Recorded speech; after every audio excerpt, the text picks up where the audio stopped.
اعوذ باللہ من الشیطان الرجیم بسم اللہ الرحمن الرحیم اللہم وفقنا لما تحب وترضى واجعل عاقبت امورنا خیرا ولا تکلنا الی انفسنا طرفۃ عین ابدا۔ محترم سامعین کرام، السلام علیکم ورحمۃ اللہ وبرکاتہ۔ کتاب نہج البلاغہ کے عنوان سے آپ کی خدمت میں ہم بیان کرنا چاہیں گے کچھ اس کے اسلوب و مطالب۔ نہج البلاغہ کلام امیر المومنین اور بہت ہی خوبصورت اور جید اور جامع کتاب ہے، خطبات امیر المومنین، کلام امیر المومنین کی۔ نہج البلاغہ کے اندر علی علیہ السلام نے ایک موضوع جو بہت خوبصورت بیان کیا ہے، وہ ہے حکومت و عدالت کا موضوع۔ یعنی خود نہج البلاغہ میں جو امیر المومنین فرماتے ہیں وہ بہت ہی خوبصورت، عدل الہی کے عدالت کس طرح قائم ہوگی، عدالت کن ستونوں پر قائم ہوگی معاشرے میں،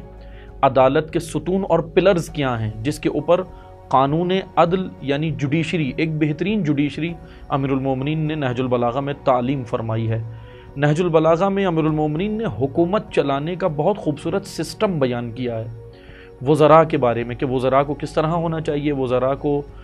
کس طرح عوام کے ساتھ رعایت کرنی چاہیے، کیا رویہ رکھنا چاہیے، اور رعایا کو حکمرانوں کی کیسے اطاعت و پیروی کرنی چاہیے۔ بہت خوبصورت مطالب نہج البلاغہ میں حکومت و عدالت کے عنوان سے امیر المومنین نے ذکر کیا، کیونکہ عدل وہ بنیادی چیپٹر ہے کہ جس کے بارے میں مولا علی علیہ السلام خود بھی فرماتے ہیں کہ بعض لوگوں کی حکومت ان کے ظلم سے ختم ہوتی ہے، ظلم کی وجہ سے ختم ہوئی، لیکن مجھ علی کی حکومت کے لیے جو جتنے بھی محاذ کھڑے کیے گئے وہ ظلم کی وجہ سے نہیں بلکہ عدل کی وجہ سے کھڑے کیے گئے، کیونکہ نہج البلاغہ میں امیر المومنین نے جو گورنروں کو خطوط لکھے، اپنے دور حکومت میں جو عمال اور گورنر مقرر کیے، جتنا سسٹم بنایا وزراء کا، ان کو ایک ایک کی جو نہج البلاغہ کے مکتوبات موجود ہیں اس میں ایک ایک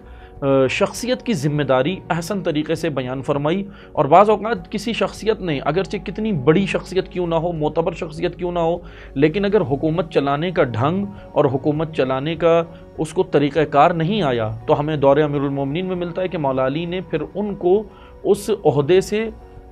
دستبردار کر دیا، اس عہدے سے برخاست کر دیا امیر المومنین نے۔ کیونکہ عدالت کی وجہ سے کہ وہ عدل اور وہ صفات جو ایک حکومت کے اندر ہونی چاہیے، امیر المومنین نے بہت ہی اعلیٰ اس نہج البلاغہ کے اندر وہ عدالت و حکومت کا چیپٹر بیان کیا ہے۔ یعنی ایک بہترین سوسائٹی، ایک بہترین معاشرہ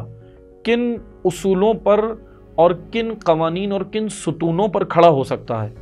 ایک اجتماعی کتاب ہے نہج البلاغہ۔ نہج البلاغہ یعنی حکومت چلانے کی، نہج البلاغہ تعلیمی اداروں کو چلانے کے لیے، نہج البلاغہ مختلف اداروں کو، شعبۂ زندگی کے مختلف اداروں کو، اجتماعی زندگی کے مختلف اداروں کو چلانے کے لیے ایک بہت ہی جامع، واضح، روشن اور بین کتاب ہے، بہت خوبصورت کتاب ہے۔ اس کے اندر مولا علی نے حکومت و عدالت کے جو قوانین بیان کیے کہ اگر یہ آج واقعاً ہم اس کا مطالعہ کریں اور اس کو سمجھیں اور اگر ہمارے معاشرے میں قائم ہو جائیں تو یقین جانیں حقدار کبھی حق سے محروم نہیں رہے گا، کہ انشاءاللہ خداوند تبارک و تعالی ہمیں نہج البلاغہ کی مطالعے کی سعادت اور اس پر عمل کرنے کی توفیق عطا فرمائے۔ والسلام علیکم ورحمۃ اللہ وبرکاتہ۔